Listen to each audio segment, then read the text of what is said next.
The young girl fled the orphanage with a heart full of hope and determination. Her mission was to sing in a restaurant and gather funds for her beloved grandmother's critical surgery. The moment she grasped the microphone, a man named Andrew Rogers exclaimed in bewilderment, "Who is she?" But as Lucy neared the microphone stand, his voice was drowned out by the opening notes of a well-known song. "Stop everything. Hold the music." Andrew leaped up, knocking his chair over in his haste. The sound of clattering dishes and a startled voice echoed behind him, but he paid no heed. He charged towards the stage with reckless abandon. "Andrew, you can't do this," the manager rushed to intercept him. "You'll scare the girl." Lucy instinctively took a few steps back, wary of what this seemingly intoxicated man might do. If you are not subscribed, I recommend you subscribe and activate the bell so you don't miss any videos. Andrew, with a wild look in his eyes, grabbed the hem of her concert dress. "Jane," he whispered, his voice trembling. "But this can't be. Am I losing my mind?" "Let me go," Lucy pleaded, her voice quivering with fear, but Andrew seemed deaf to her words. He held onto her dress with a vice-like grip, attempting to touch her fingers with his other hand. "Release her," she demanded, tugging at the shimmering fabric, but he refused to let go. Lucy felt the delicate ruffle tear along the seam. "Andrew, cease this insanity immediately," the manager commanded, gripping Andrew's shoulder firmly. "Stop, or I'll call security." Yet Andrew seemed oblivious, his focus solely on Lucy. "Jane, he muttered incoherently, his eyes glazed over.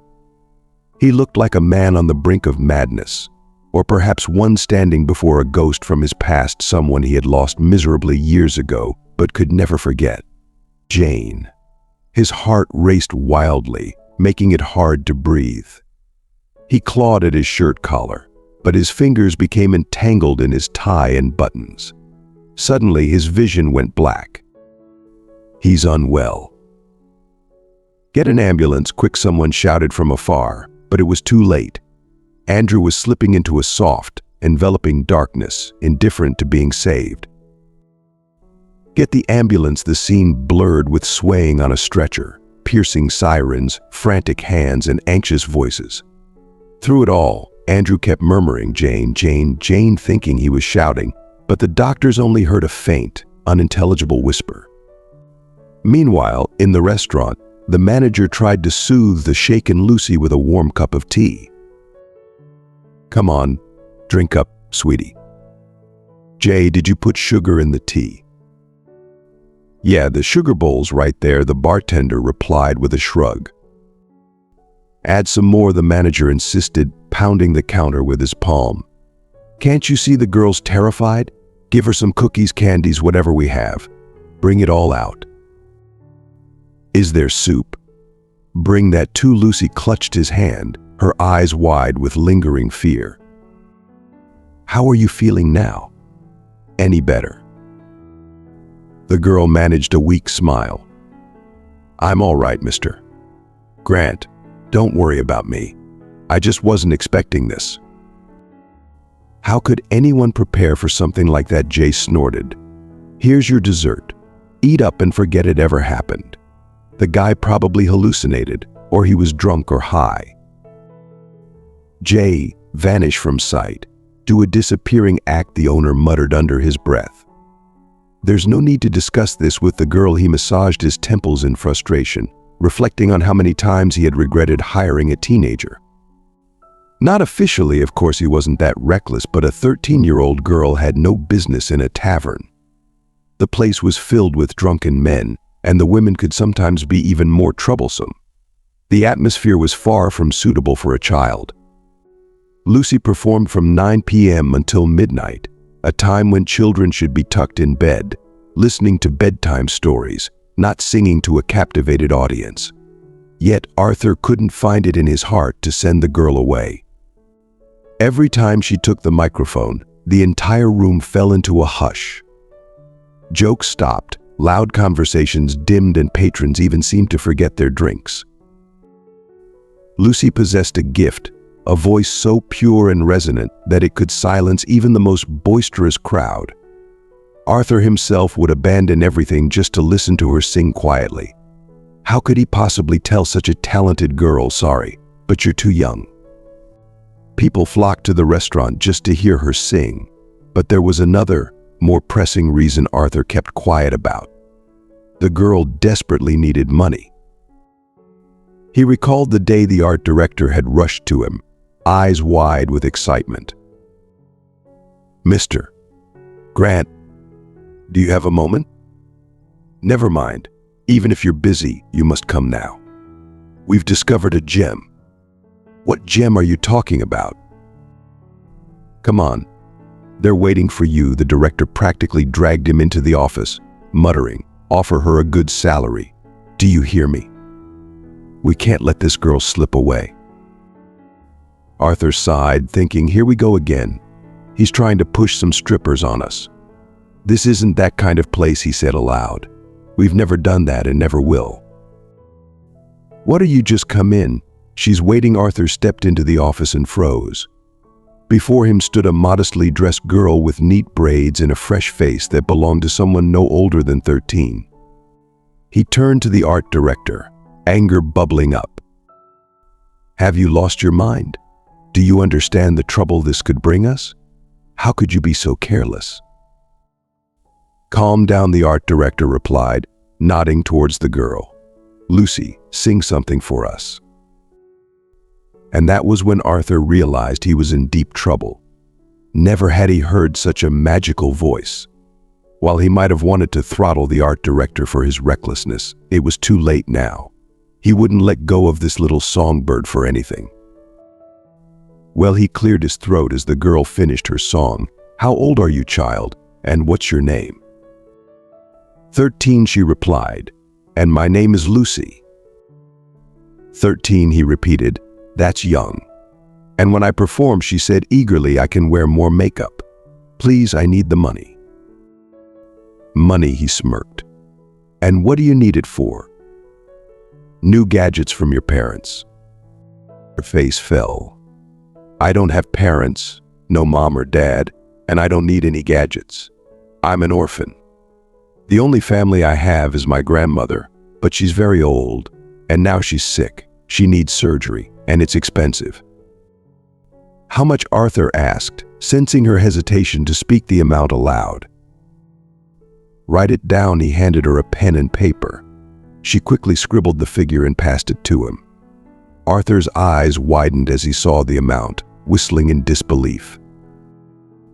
"My goodness. Now you see why I need it, right?" Lucy asked, her eyes filled with hope. He nodded, a fleeting thought crossing his mind. Should he just give her the money? For him, it was merely 2 months' salary, but to her, it was everything. Yet doubt gnawed at him. What if she was lying? What if this was a scam exploiting talented children? No, he decided, he would wait. If the girl disappeared after her first performance, then all these stories about a sick grandmother would be nothing more than an elaborate ruse. "Do you believe I don't know what you're thinking?" the girl suddenly asked, her voice trembling with a mix of frustration and desperation. "Do you think I'm making all this up?" He sighed, torn between doubt and the earnestness in her eyes. "I honestly don't know. You don't come across as a liar." "I'm not lying," she insisted, her voice passionate and raw. "I just need the money for my grandma." "All right, kid. Do you understand what a restaurant late at night signifies? The people here are different. They're not just drinking tea." Lucy's eyes pleaded with him, an unspoken request for trust and compassion. He couldn't resist that look. What does all this mean for her? She's still so young. If he refuses her, what will she do? Seek money through other means. But how? There are countless temptations and even more scoundrels who care for nothing but their gain. These villains might lure her into something dark and dangerous. By the time she realizes it, it could be too late, and her life might be in ruins. This talented young girl doesn't deserve such a fate. No, she must be protected. Let her sing here, and he'll make sure no one dares to harm her. "I'll give you a job," Arthur decided, his heart heavy yet resolute. "You can sing here 2 evenings a week. You'll get dinner in the kitchen. After the show, Jay will take you back to your orphanage." "Do they know?" she asked, hope flickering in her eyes. "Not yet, but I'll make the arrangements," she promised, her voice so fervent it left no room for doubt. "Good. It's better that way. You'll work until autumn and save up some money." "So, do we have a deal?" He glanced out the window, lost in thought. The night outside was cold and unforgiving, just like the world she was trying to navigate. Lucy smiled, her eyes bright with determination, and extended her hand. "Yes, we have a deal. I'll go to the dressing room now. They'll find you a dress. You can't go on stage like this," he turned to the art director. "And if any bastard, I repeat, any bastard dares to offend her, I'll deal with them myself." Lucy's smile widened slightly as she straightened her shoulders. She had won a small victory. Returning to the shelter that night, she peeked into the kitchen where Martha was bustling about as usual. Plump and of medium height, Martha was beloved by all the children, from the youngest to the nearly grown. Kind and approachable, she was always ready to pour some tea and offer cookies, making time for everyone who needed to talk. Her exact age was a mystery, for her face was unlined and rosy, but her eyes held a depth of understanding and wisdom. Lucy, like the others, adored Martha. But beyond their fondness, they shared a secret bond. Martha lived near Lucy's grandmother and often checked on her, ensuring she was well. Lucy could only visit her grandmother once a week, and even that was sometimes difficult. Martha gladly helped, and in return, Lucy assisted with kitchen chores. "Martha," Lucy called softly, a triumphant smile playing on her lips, "I got a job. We'll have enough for Grandma's surgery by fall. Can you tell her?" "A job?" Martha replied skeptically. "Sit down and tell me everything. You're not even 14 yet. What kind of job is this?" "It's a real job, Martha. I'll be singing." "And where exactly is this job?" "Well," Lucy hedged, "how about we have some tea first?" Lucy the cook called out firmly, no evading. "Where are you singing?" Lucy grabbed a cloth and began wiping the table, avoiding Martha's gaze. "It's at a nearby restaurant, just 2 nights a week. The manager is a good man. He promised to protect me and even drive me home." "A manager, huh? But Martha, I need your help. Please don't say no." "All right," Martha sighed, pouring tea and setting out cookies. "Oh, Lucy," she thought, "whether I like it or not, I must help her. Otherwise, she might seek help elsewhere, and who knows what could happen." "How can I help you?" Martha asked, sitting down. "Do you want me to sing with you?" Lucy laughed. "Just let me out the back door 2 nights a week, Martha. I can climb back in through the window. It's not too high, please." "Don't you want to tell the caregivers? Maybe they'll let you go." Lucy shook her head, her expression determined. "Exactly." "All right," Martha relented, "but promise me something." "What? Want me to wash the dishes after dinner?" "No, not that. Introduce me to this manager of yours. I want to have a word with him." "Okay, I'll talk to him. I'll pass it on." Arthur agreed to meet Martha without hesitation. He felt a wave of relief knowing someone else cared about Lucy, that she wasn't alone. This brave, resilient girl. He met Martha at the restaurant door and escorted her inside, feeling a glimmer of hope for Lucy's future. "Please take a seat," he said, gesturing towards a tall stool at the counter. "Jay, get a coffee for the lady."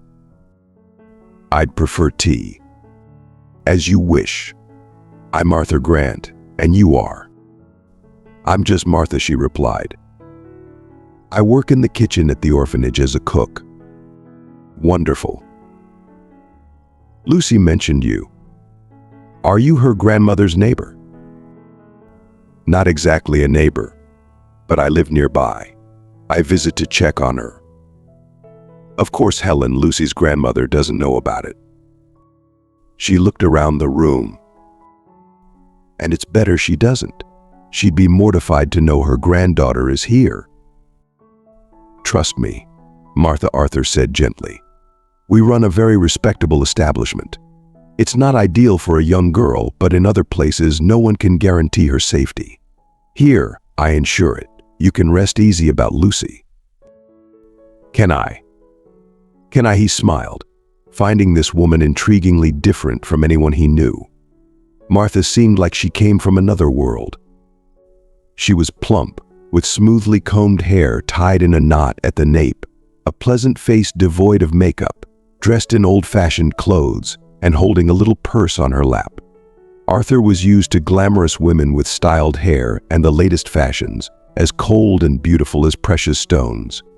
But Martha, with her direct gaze, genuine voice, and honest intonation, warmed his heart. She seemed real, authentic, with everything laid bare. You can, he assured her confidently. And I bet the children love you. They do, she admitted with pride. And I love them. That's why I work at the orphanage. I don't have children of my own, and now I probably never will, but at least I find joy in these kids. I have a daughter, Arthur said, his voice trembling slightly. She's 13, like Lucy. 13, he looked away, his eyes distant. Having a daughter is pure happiness. It is the greatest joy, she echoed softly.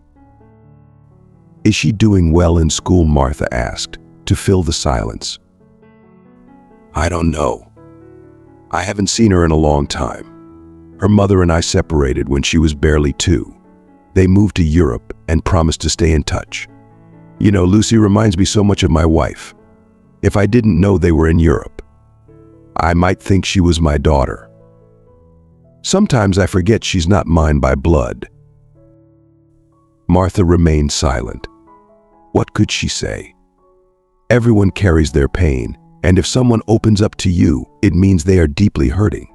She knew it was best to just listen. Arthur looked at her again, directly in the eyes. Do you understand now why I can't let anything happen to Lucy? Martha nodded, feeling the weight of his words and the depth of his resolve. Yes, now I understand. Several months later, Arthur found himself sitting beside a pale but courageously smiling Lucy, feeling utterly helpless. Let me take you home, he offered gently. You're frightened. Do you need to go on stage? You can rest today. There's no need to push yourself. Mr. Grant, thank you. But it's unnecessary, she stood up, adjusting her concert dress. The hem's ruffle had a small tear, but it was barely noticeable. I'll sing, she said with determination. Arthur watched her with a mixture of admiration and concern. This young girl, who had faced so much adversity, stood before him with such resilience. Her bravery was inspiring, yet it also filled him with a sense of dread. The world was harsh, especially for someone as young and innocent as Lucy. He feared for her, yet he also knew that he couldn't hold her back. She had a fire within her, a drive that couldn't be extinguished. Meanwhile, in the sterile confines of a hospital room, Andrew Rogers lay under a drip. A sensor beeped quietly above his head, a persistent reminder of his frailty. He didn't care to look at it, didn't want to acknowledge the device that was probably ensuring he stayed alive. Andrew struggled to piece together why he was there. He remembered being out with friends at a restaurant, celebrating a lucrative deal. Everything seemed perfect until he suddenly felt unwell. But why? The memory hit him like a sharp needle. A girl, almost a woman, in a long silver dress, her hair flowing over her shoulders. Jane, his Jane. How could this be? So many years had passed. Could she still look the same as she did the last time he saw her? The sensor above his head began to beep more frequently and louder. A nurse hurried into the room. Mr. Rogers, are you all right? No, I'm not all right, he snapped. I'm lying here under drips and enjoying it. Leave me alone, will you? If you keep getting agitated, you'll feel worse. You need to stay calm.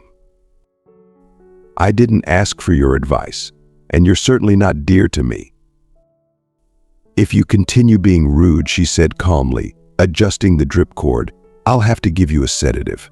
You're much nicer when you're asleep and probably even more handsome when dead, right? Get out, he yelled. Stop bothering me. I'll speak to the doctor about you later. I can't believe who they hire here. The nurse remained unflustered. She adjusted the drip wheel, straightened his blanket, and left the room slowly. Damn, he muttered, not sure whom he was more furious with. Himself for being rude, the nurse for not being intimidated by his anger or this wretched helplessness he felt, lying there afraid to move a muscle. Jane had always made him feel this way, helpless and vulnerable. But only now did he realize it, and back then, it had always seemed like the opposite. Andrew's mind wandered back to that fateful night. The celebration had started with laughter and toasts. He had been the center of attention, basking in the glory of his recent success. But then, out of nowhere, a wave of dizziness had hit him. The room had spun, and the faces around him had blurred. He remembered clutching the edge of the table, trying to steady himself. And then there was Jane. She had been there, hadn't she? Or was his mind playing tricks on him? Her image was so vivid, so real. The long silver dress, her hair cascading like a waterfall of gold. It couldn't have been a coincidence. But why now? Why here? The beeping of the sensor brought him back to the present. The nurse had returned, this time with a doctor. Mr. Rogers, we need to talk about your condition, the doctor said, his tone professional yet compassionate. Andrew looked at him, feeling a surge of frustration. My condition? What condition? I was fine until last night. You experienced a severe stress reaction, the doctor explained. Your heart couldn't handle it, and you collapsed. We're running tests to find out more, but you need to rest and avoid stress. Stress, Andrew scoffed. That's easy for you to say. I understand it's difficult, the doctor continued. But you must follow our advice. We'll do everything we can to help you recover. Andrew sighed, feeling the weight of his situation pressing down on him. He had always been in control, always the one calling the shots. But now, he was at the mercy of others. The realization was a bitter pill to swallow. Back at the restaurant, Lucy took a deep breath as she stepped onto the stage. The lights were bright, almost blinding, but she didn't mind. She had always loved the spotlight, the way it made her feel alive. She glanced at Arthur, who gave her an encouraging nod. She knew he worried about her, but she also knew he believed in her. That belief gave her strength. As she began to sing, her voice filled the room, rich and pure. The audience fell silent, captivated by her performance. Each note was a testament to her resilience, a declaration that she would not be broken by life's hardships. Arthur watched with a mix of pride and fear, knowing that while she was safe here, the world outside was full of dangers. Lucy finished her song to a standing ovation. She bowed, her heart swelling with a sense of accomplishment. As she stepped off the stage, Arthur was there to meet her. You were amazing, he said, his voice thick with emotion. Thank you, she replied, her smile radiant. As they walked back to the dressing room, Arthur couldn't shake the feeling of dread. He had done his best to protect her, but he knew he couldn't shield her from everything. He could only hope that her strength and courage would see her through the challenges ahead. Meanwhile, in his hospital bed, Andrew closed his eyes, trying to block out the noise and the beeping sensors. He couldn't stop thinking about Jane and the life he had lost. Regret gnawed at him, a constant reminder of his mistakes. He had chased success and wealth, but at what cost?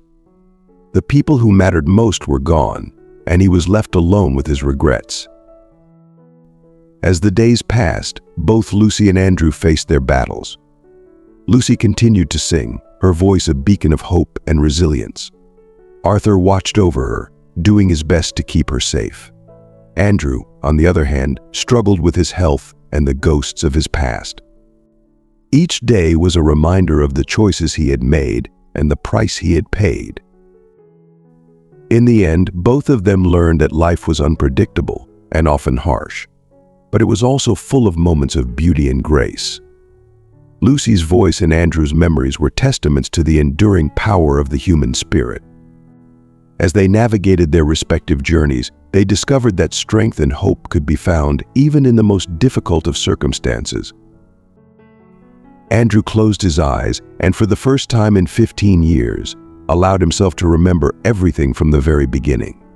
It even seemed to him that the intoxicating scent of lilac was wafting in the air again, and he was 22 in that special magical spring.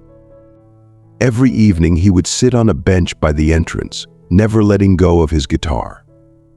He didn't play very well, of course, but a guy with a guitar always draws attention, doesn't he? Neighboring girls would gather around him, unaware that they held no interest in him. He had his first love, a secret known only to him. Jane. She didn't seem to notice him. Jane never came home before 9 in the evening.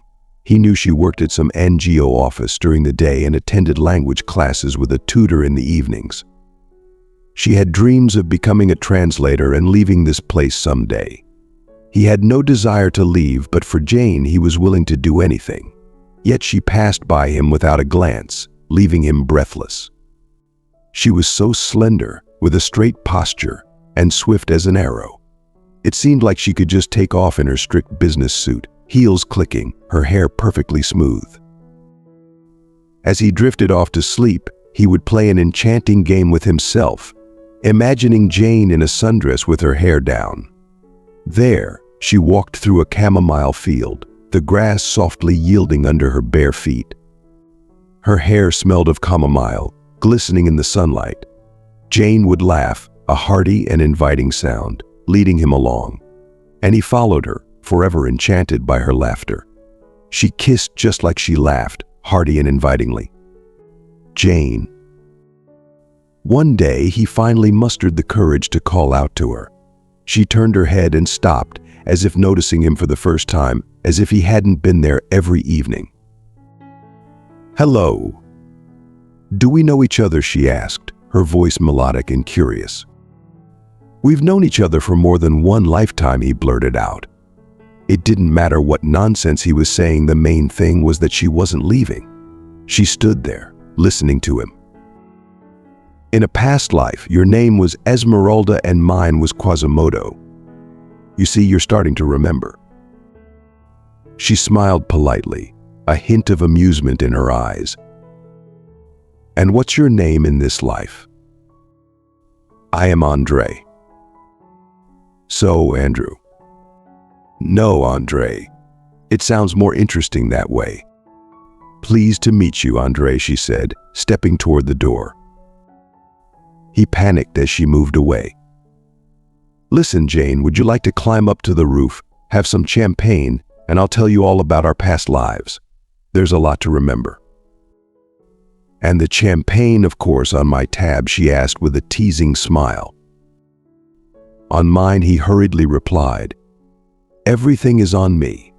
The roof, the champagne, anything you want." Oh, what a sweet, honeyed spring romance it was. He climbed rooftops like a wildcat, searching for the best views for her, and spent almost half of his salary on the finest champagne, all for Jane. He even composed songs, each one dedicated solely to her.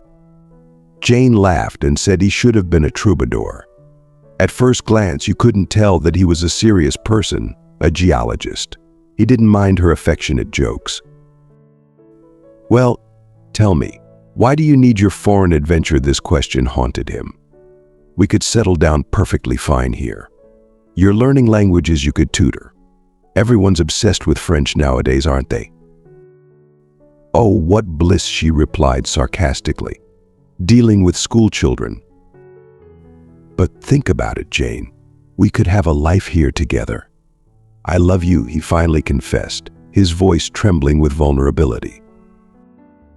Jane looked at him, her eyes softening for a moment. I have dreams, Andre, big dreams. I want to see the world and make a difference. Staying here, it feels like settling. He reached out, taking her hand. Then let me go with you. We'll chase those dreams together. She smiled sadly, pulling her hand away. Some dreams you have to chase alone. Those words stayed with him, a painful reminder of the night she left. He watched her go, her silhouette fading into the distance. She never looked back, and now, lying in this hospital bed, he wondered if he had ever truly let her go.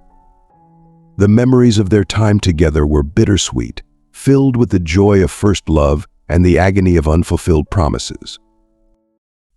In the present, Lucy's performance was a triumph. Her voice, rich and pure, echoed through the room, captivating everyone. Arthur watched, his heart swelling with pride. But even as the audience applauded, he couldn't shake the nagging fear for her future. She had so much potential, so much talent. He vowed to protect her, to ensure that nothing would dim her bright light. Andrew, meanwhile, fought against the regrets that threatened to overwhelm him. He had spent his life chasing success, but at what cost? The people who mattered most were gone, and he was left with nothing but memories and a gnawing sense of loss. As Lucy and Andrew faced their respective challenges, they each discovered the enduring power of hope and resilience. Lucy's voice became a symbol of her strength, a beacon of light in the darkness. Andrew, through his memories, found a path to redemption, a way to make peace with his past. Their journeys were filled with hardships, but also moments of grace and beauty, proving that even in the toughest times, the human spirit could find a way to endure and thrive. You don't have to focus solely on teaching children. Aren't adults also learning languages? You're doing it yourself. Jane stretched her elegant legs across his lap, her delicate nose scrunching up in that irresistibly adorable way. Adults rarely commit to learning. I'm a rare case. All right, he gently stroked her slender ankle, moving up to her knee and back. Her skin felt like the finest silk beneath his touch. Have you thought about tutoring? It could be a good way to share your knowledge and help others. There are other possibilities, you know. Like what? Like working as a translator. You could take a foreign book and translate it at your own pace. You could even do it during maternity leave. Good income plus my salary. We could live comfortably and not have to worry about money all the time. Don't mention maternity leave, she suddenly sprang up, her body tense with agitation, and began pacing the room with nervous energy. How can you not understand? I've sacrificed so much for my future.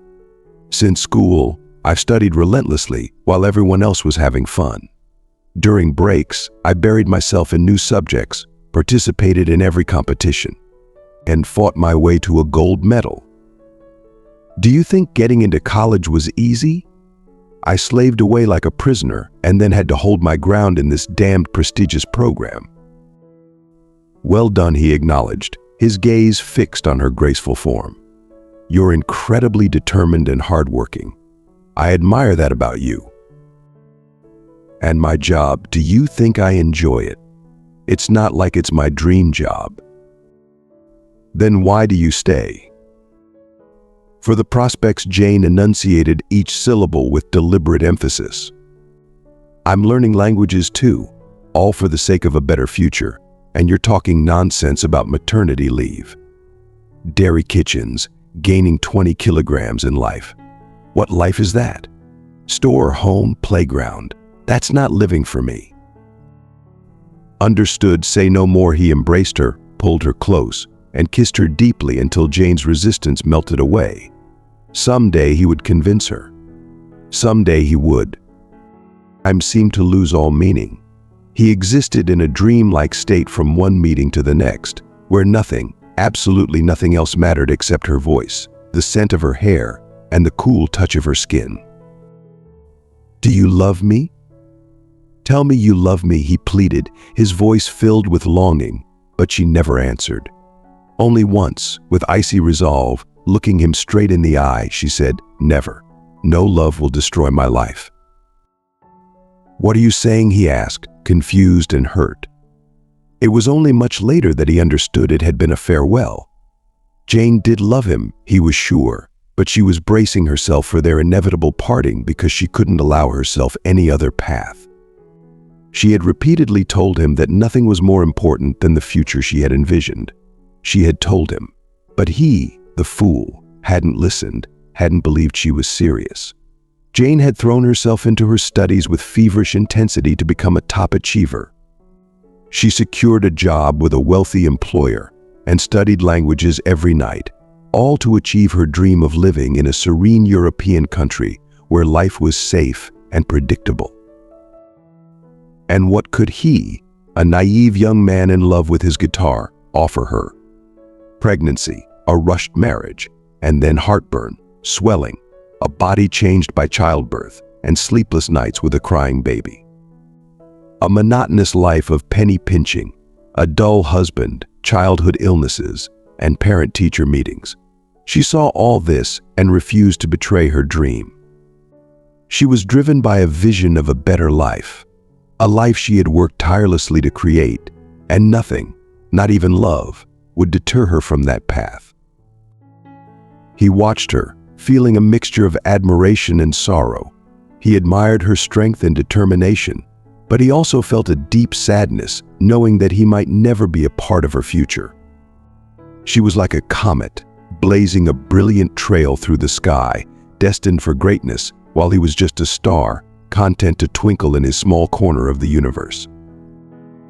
He longed to be a part of her journey, to share in her dreams and aspirations, but he knew deep down that she was on a path that he could never follow.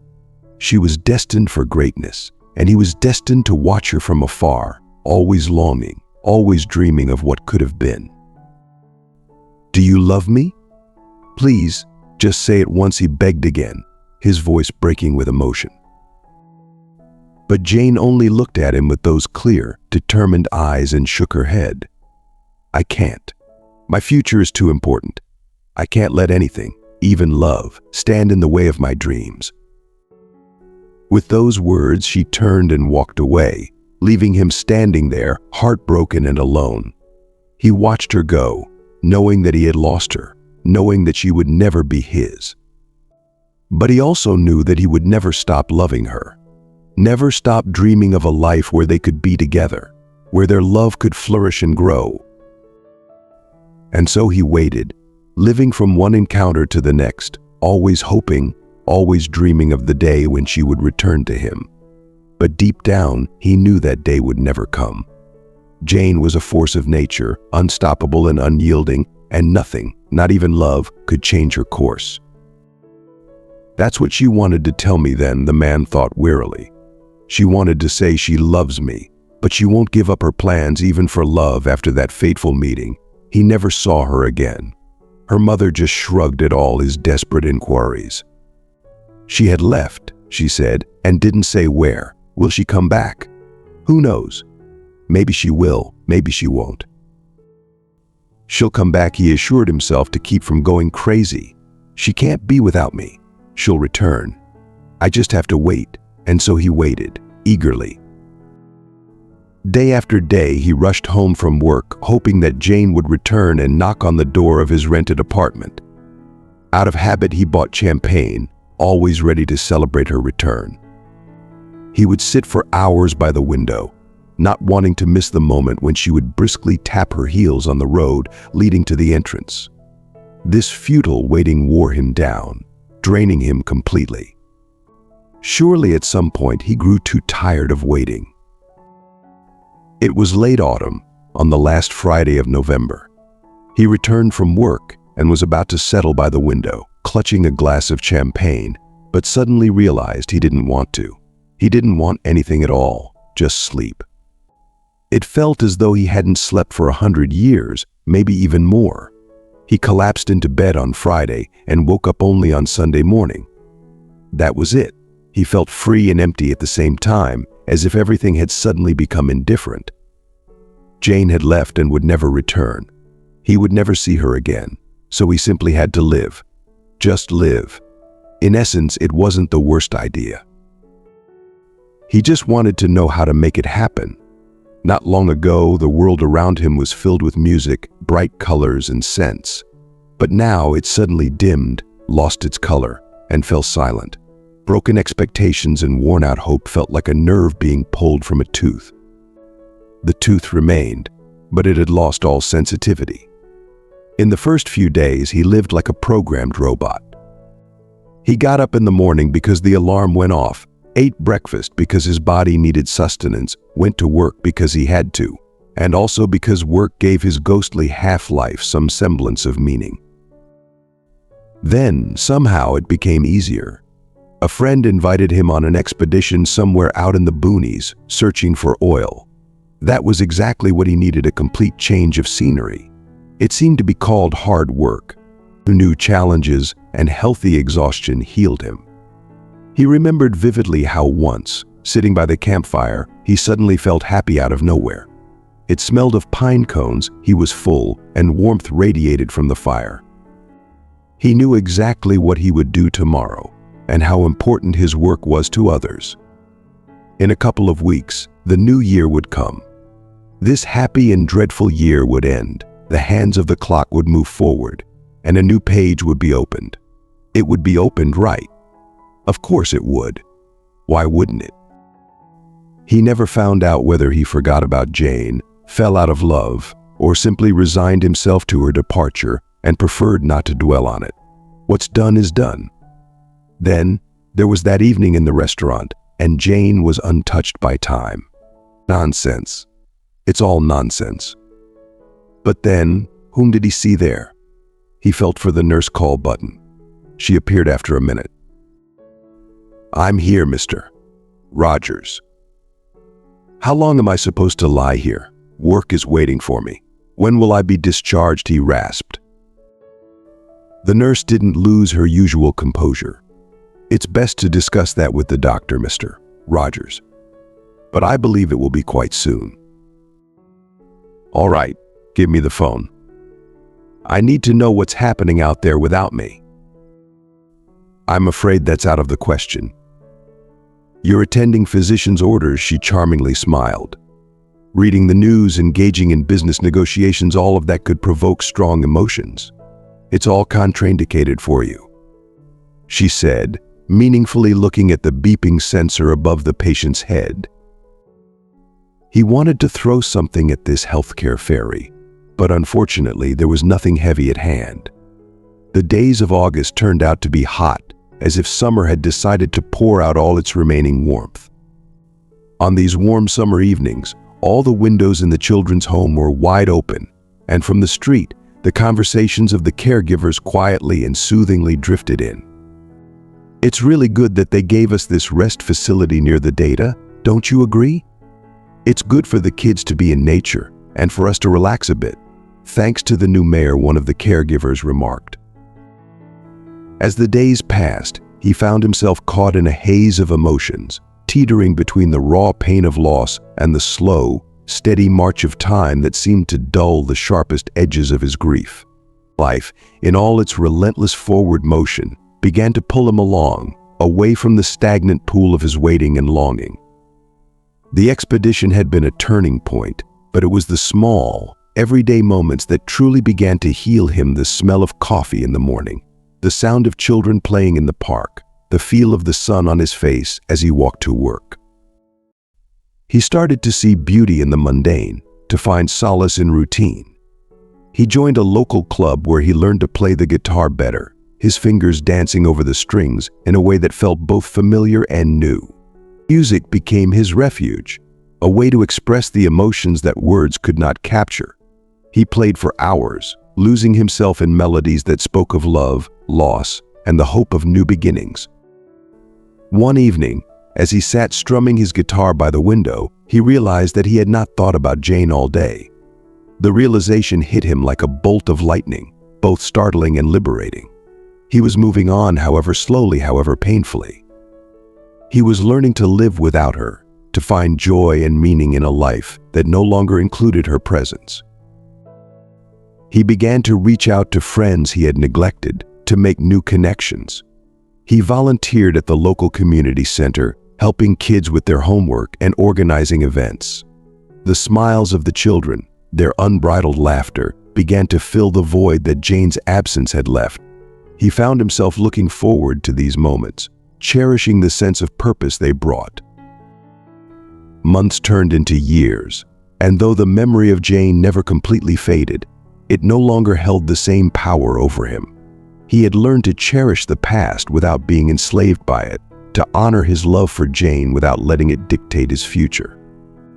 He had built a new life for himself, one filled with music, friendship, and quiet contentment.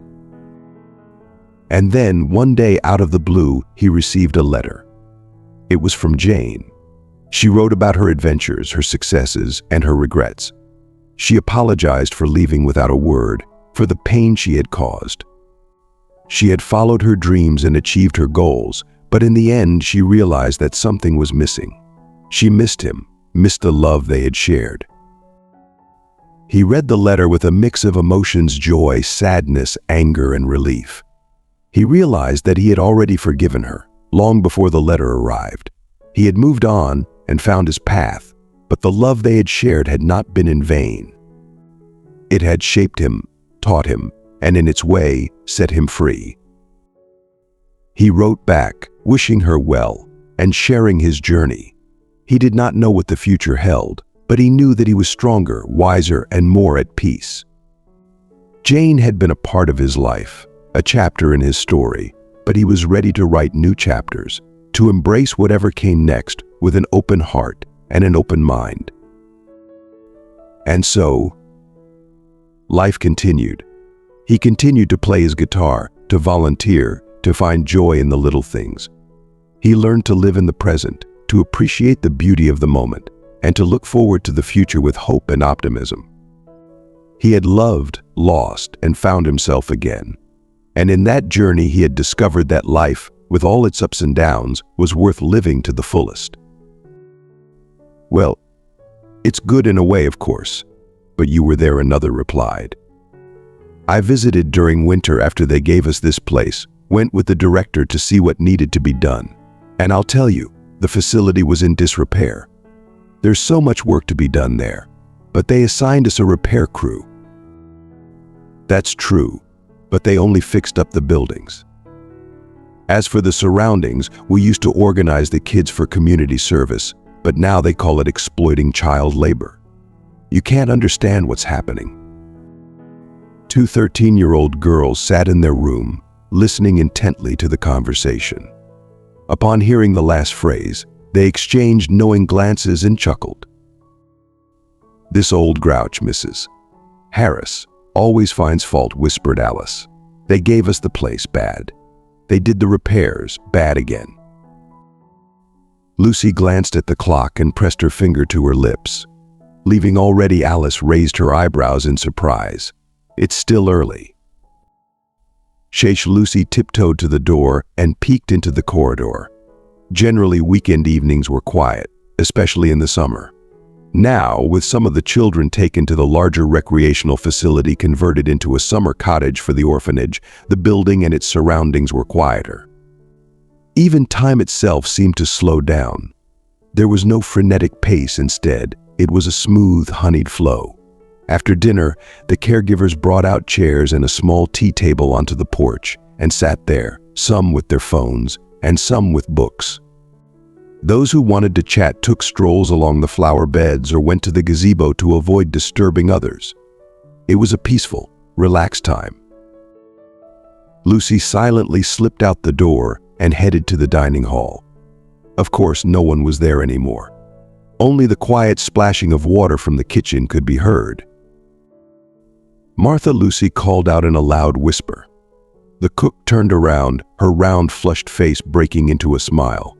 She quickly wiped her hands with a towel and approached Lucy. "Time for you to leave already." "Yes, Martha. Have you visited Grandma yet?" The cook sighed, smoothing Lucy's tousled bangs. "I did, I did visit her. Well, what can I say? It's not good. She needs surgery. We'll do it, Lucy said confidently. I've saved up quite a bit, Martha. I'll work for another month and then. Oh, sweetheart, the tears welled up in the woman's eyes. Every time they let you go, my heart aches. What if someone hurts you? I'm so worried about you. Martha approached the door of the back entrance and peeked outside first. Looks like nobody's there. Go on. God bless you. Lucy darted outside and hurried to the iron fence. Crossing it with practiced ease wasn't a problem. The main thing was not to get caught, but so far, luck was on her side. Watching Lucy's back, the cook crossed herself. Autumn couldn't come soon enough. The girl would earn what she needed and forget about this restaurant. Even though Arthur turned out to be a decent man, keeping his word and caring for the little singer as if she were his own, not allowing anyone to even glance at her sideways. Still, what's a child doing in a nightclub? Martha took out her phone from her pocket and quickly typed a message. Arthur, she's on her way. Meet her blushing slightly from embarrassment. She added a smiley face with a heart. She hadn't told anyone yet, but after their first meeting, Arthur called again and invited Martha to dinner.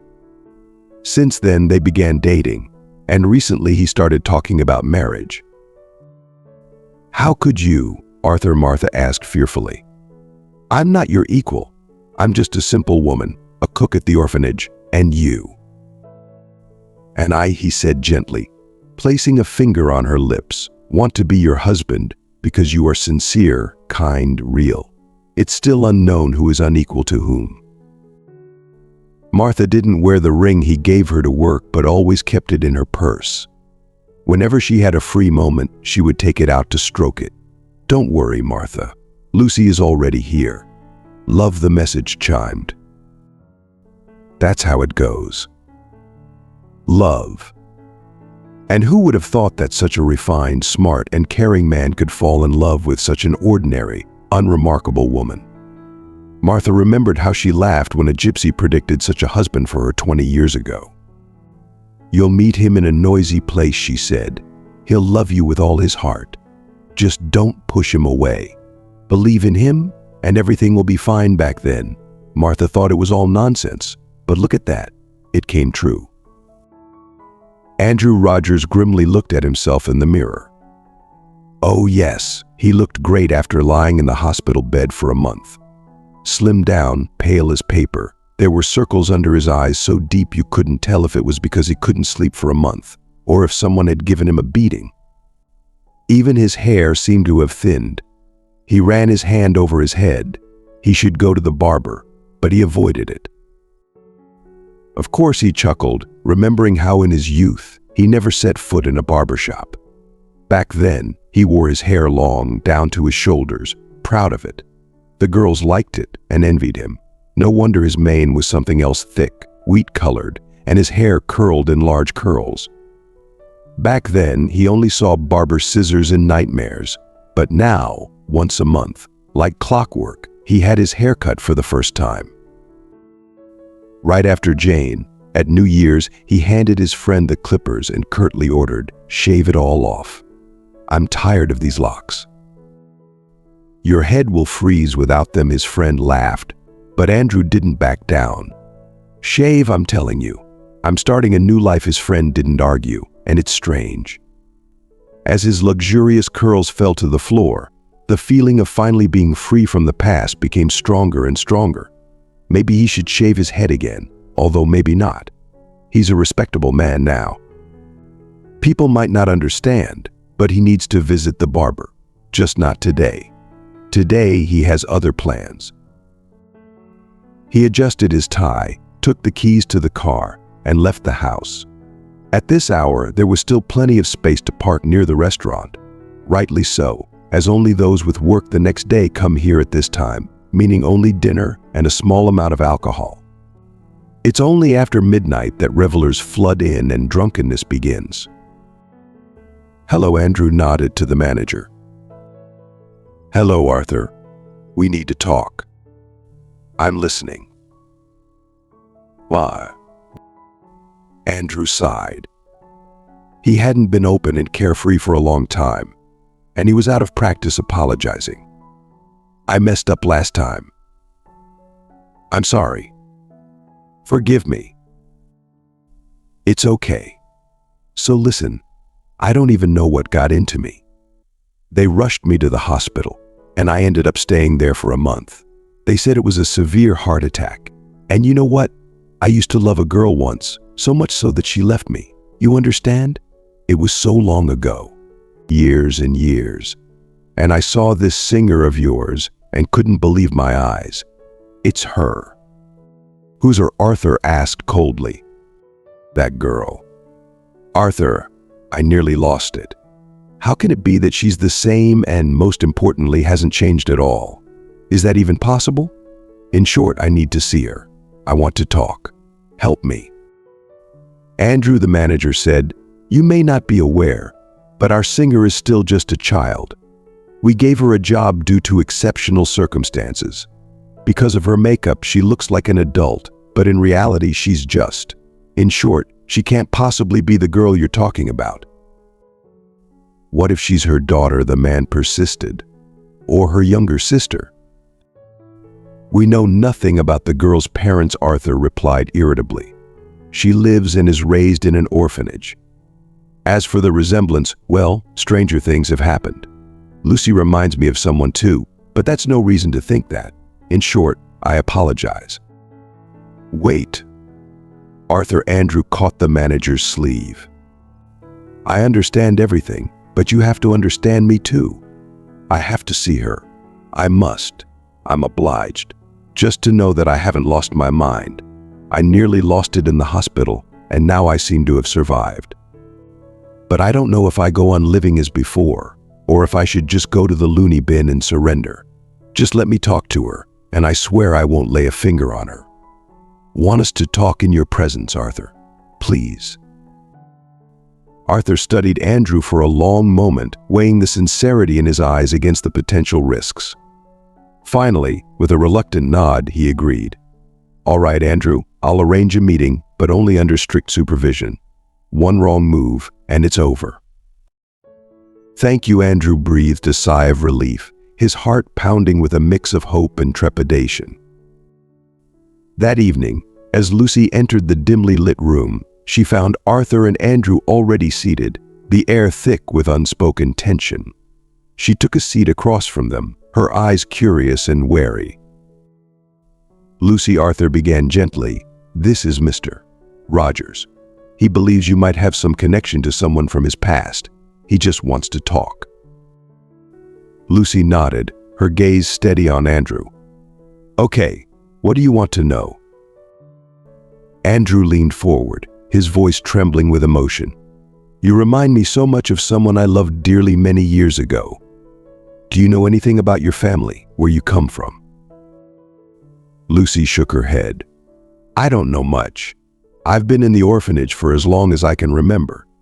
They told me my parents died when I was very young. A wave of sorrow washed over Andrew, but he pushed on. Your resemblance to her is uncanny.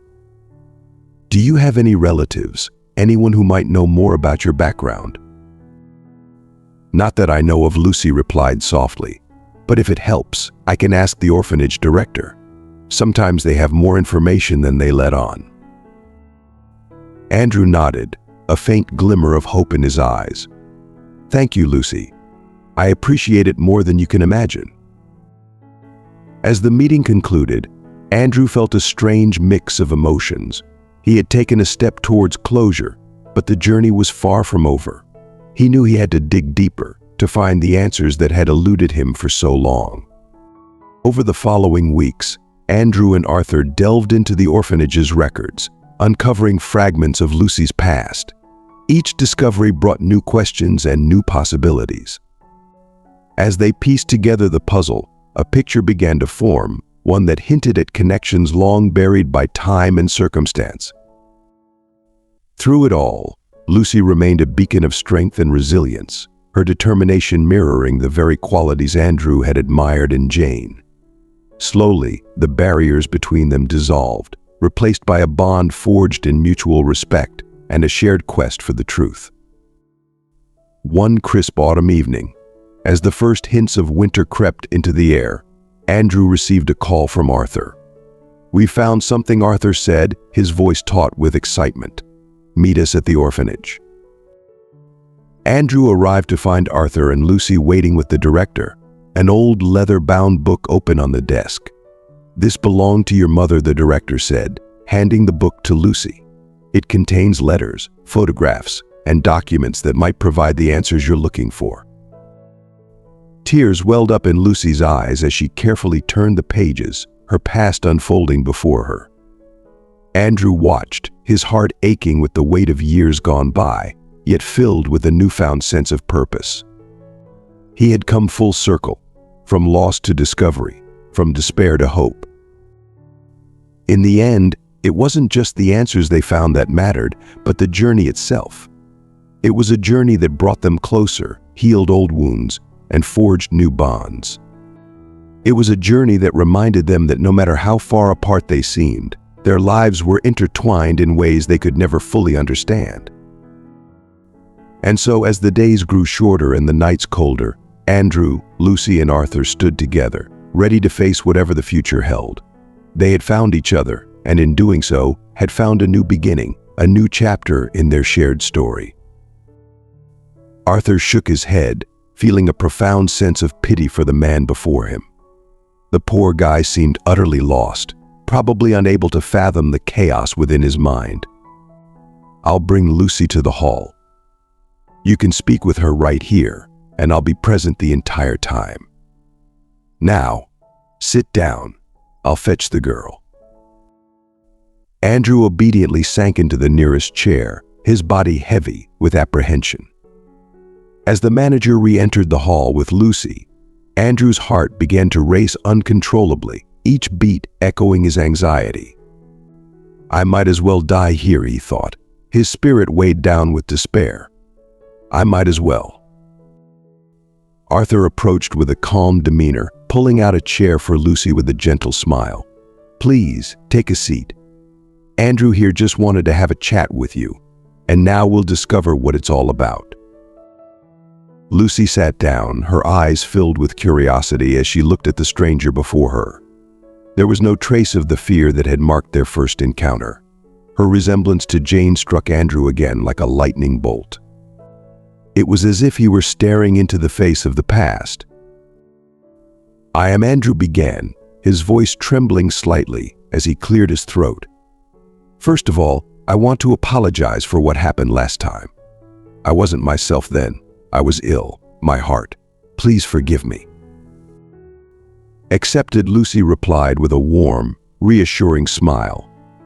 "How are you feeling now?" "Not bad, thank you. I wanted to ask you something. You resemble an old acquaintance of mine, almost too much alike. So I thought maybe you two are well related. Tell me, do you know anything about your parents, your mother, your father?"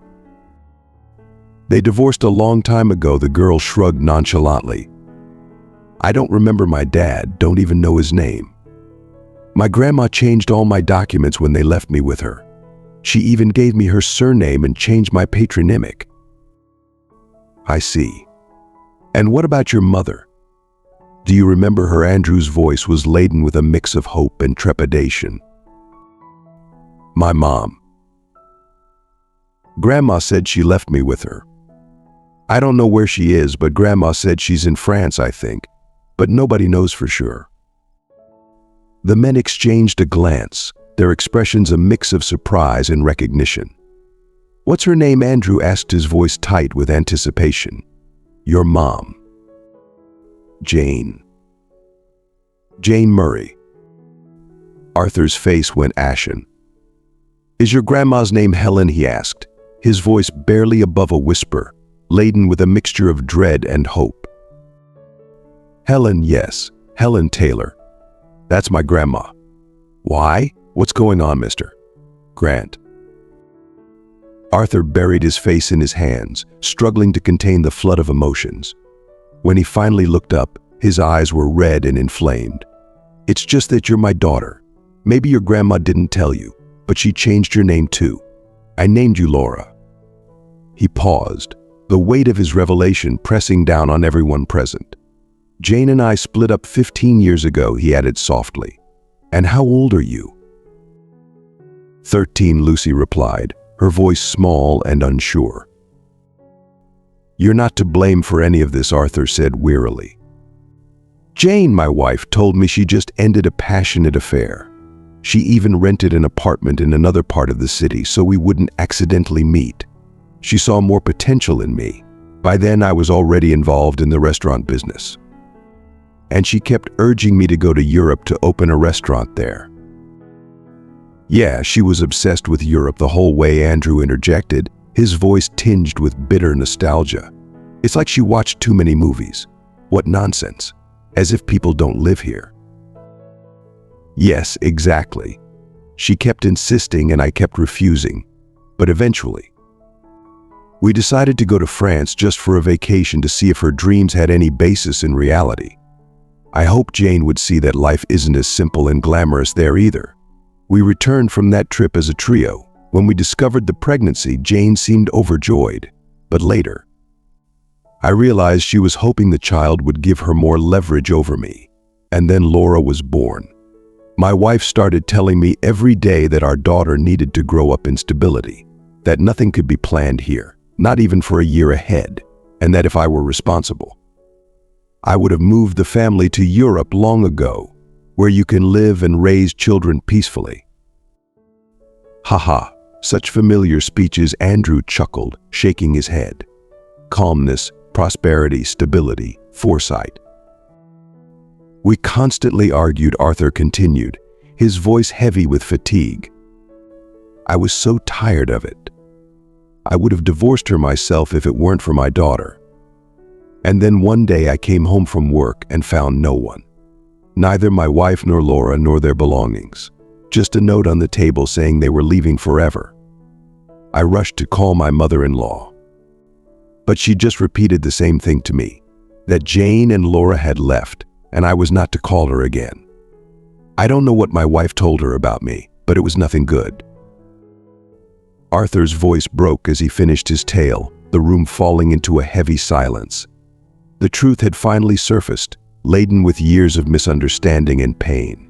The past had come crashing into the present, reshaping the future in ways none of them could have anticipated. Arthur listened intently as Lucy shared her heart-wrenching story, her voice laden with sorrow. "Grandma said that Mom came to her one day, said she needed to leave for some business, and she never came back. Grandma even went to the police. They checked everywhere and found out that Mom had documents ready for leaving for a long time, but only for her, not for me." Lucy recounted, her eyes reflecting a deep sadness. "She didn't want to take me with her. So Grandma probably decided that nobody needed me, and that's why she changed the documents. She wanted to get guardianship, but they didn't allow her. They said she's already too old to raise a child alone, and now I'm saving up for surgery." Arthur's heart ached as he heard the pain in her words. He reached out, his voice firm and resolute. "You're not saving anymore, kiddo. Today we're going to Grandma's and telling her to prepare for the surgery. I'll cover all the expenses." Andrew, who had been listening quietly, added thoughtfully, "I guess I'll look for a good surgeon. It's a pity for Grandma. Even though she raised such a daughter herself, it's still a pity. She probably wanted things to turn out better." The pain and confusion that had tormented him for so long began to dissolve. There were no more mysteries, no more unanswered questions, and the vivid image of Jane, which had haunted him recently, began to fade and blur. "Well then," he said, standing up with a newfound sense of purpose, "I'm glad everything worked out.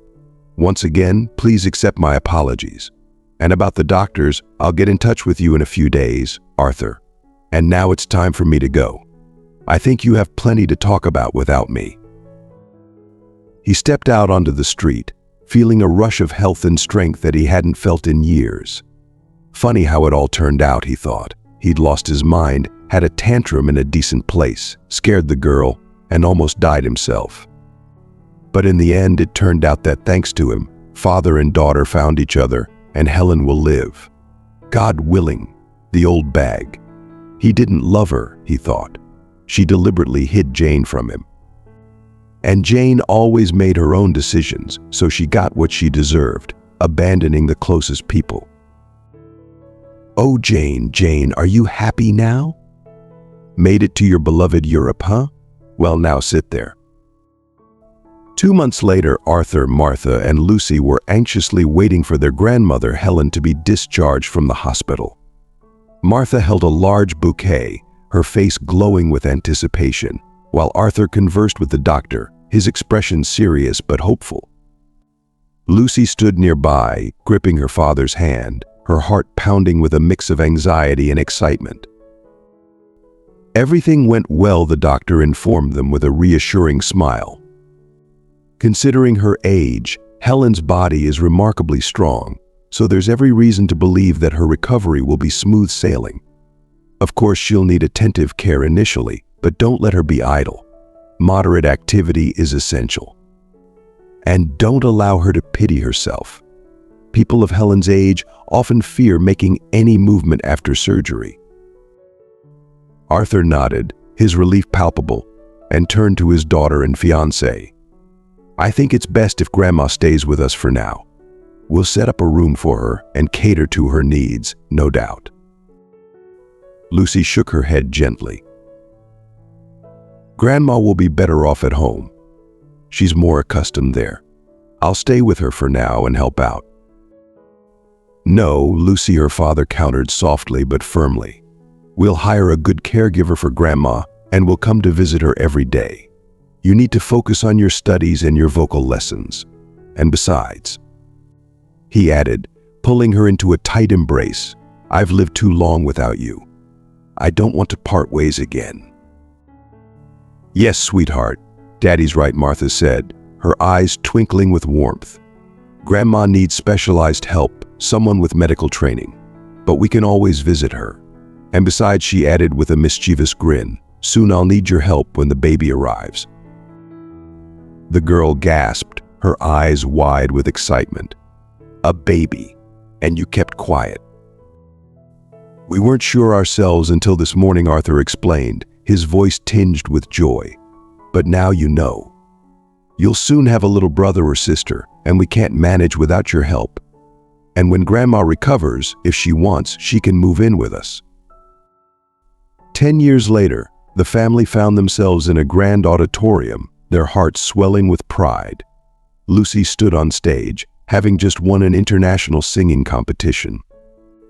In the front row, Grandma Helen, Dad Arthur, and Martha, along with their twins, sat proudly holding bouquets, their faces glowing with joy. They listened to the admiring whispers in the hall, basking in the glow of Lucy's success. It was a moment of triumph, not just for Lucy, but for the entire family who had weathered so many storms together. Meanwhile, in a quiet village cafe somewhere in France, a very thin, disheveled woman with straw-like hair sat alone. The regulars knew Jean couldn't be more than 45 or 46, yet she looked like an old woman. Wrinkles prematurely creased her once beautiful face, her gaze heavy with the disappointment of someone deeply disillusioned. Jean lived in seclusion on the rural outskirts, having no friendships, and only spoke to people when necessary. Life had not turned out the way she had envisioned. The dreams of a better life in Europe had crumbled, leaving her with nothing but regret and loneliness. As she sipped her coffee, her thoughts wandered back to the family she had abandoned, to the daughter she had left behind. The weight of her choices bore down on her, and she wondered if it was too late to find redemption, too late to reach out and make amends. But for now, all she had was the solitude of her own making, the echoes of a past filled with what-ifs and could-have been. And as she sat there, a solitary figure in a bustling cafe, the contrast between her desolate existence and the vibrant life she had forsaken became painfully clear. Rumor had it she had moved to France from another country. She had harbored dreams of settling in Paris, the city of lights and endless possibilities, but reality struck hard with relentless difficulties. either with securing work or obtaining the necessary documents. For several years, she scraped by with odd jobs, barely making ends meet. Eventually, she realized Paris wasn't for her. Living here in a quiet village was simpler, and the cost of living was not as biting. What sustained this lonely, gloomy woman? Whom had she left behind in her homeland? Why did she decide to move in the first place?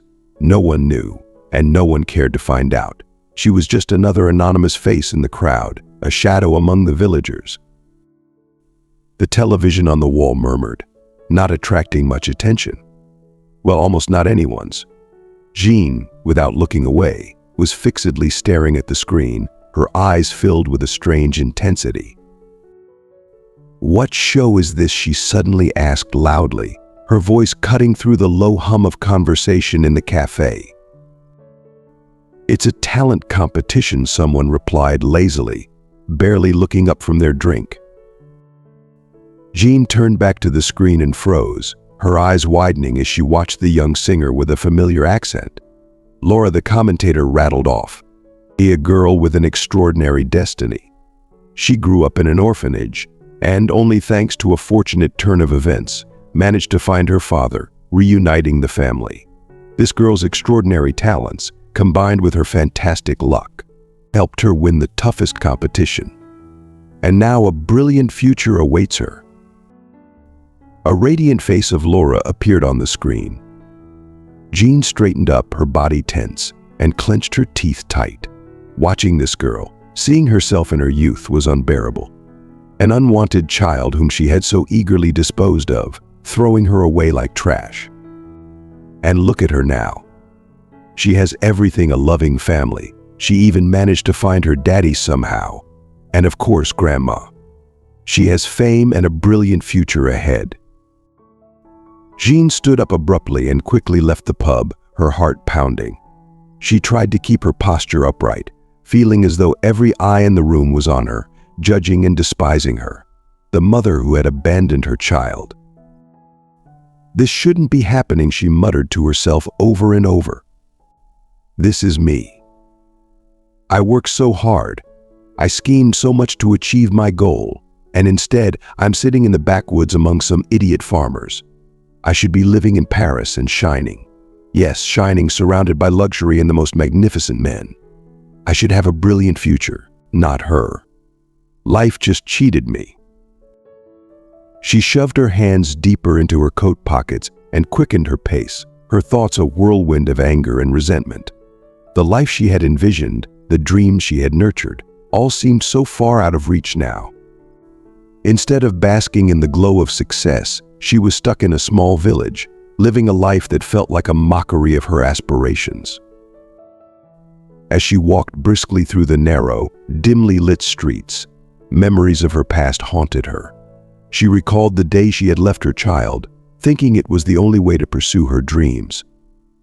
She had believed she was making a necessary sacrifice, but now, faced with the harsh reality of her choices, she couldn't help but feel a profound sense of regret. The image of Laura's radiant face kept replaying in her mind, a stark reminder of what she had lost. Her youth, her potential, now seemed to be reflected in the success of the daughter she had abandoned. The irony was bitter and inescapable. In her small, dreary apartment, Jean collapsed onto her bed, staring at the ceiling. The weight of her mistakes pressed heavily on her chest. She had spent so many years chasing after a dream that had ultimately eluded her, leaving her with nothing but bitterness and loneliness. As tears streamed down her face, she wondered if it was too late to find redemption. Could she ever make amends for the choices she had made? The path to reconciliation seemed impossibly steep, but for the first time in years, she allowed herself to hope, if only faintly. In the quiet of the night, Jean resolved to try and make things right, to reach out and mend the broken pieces of her past. It wouldn't be easy, and it wouldn't undo the pain she had caused, but perhaps it was a start. And as she drifted off to sleep, the face of her daughter remained etched in her mind, a beacon of what might still be possible. And so, dear viewers, we come to the end of this poignant tale of dreams, regrets, and rediscovery. As we've journeyed through the lives of Arthur, Lucy, and Jean, we've witnessed the power of family bonds, the impact of choices, and the profound possibilities of redemption and forgiveness. What have you learned from this story? How have the experiences of these characters touched your heart or made you reflect on your own life? Please share one lesson you've learned and plan to bring into practice in the comments below. If you enjoyed this video, please leave your comment below, and don't forget to like, share, and subscribe to our YouTube channel for more inspiring stories and thought-provoking content. Thank you for watching.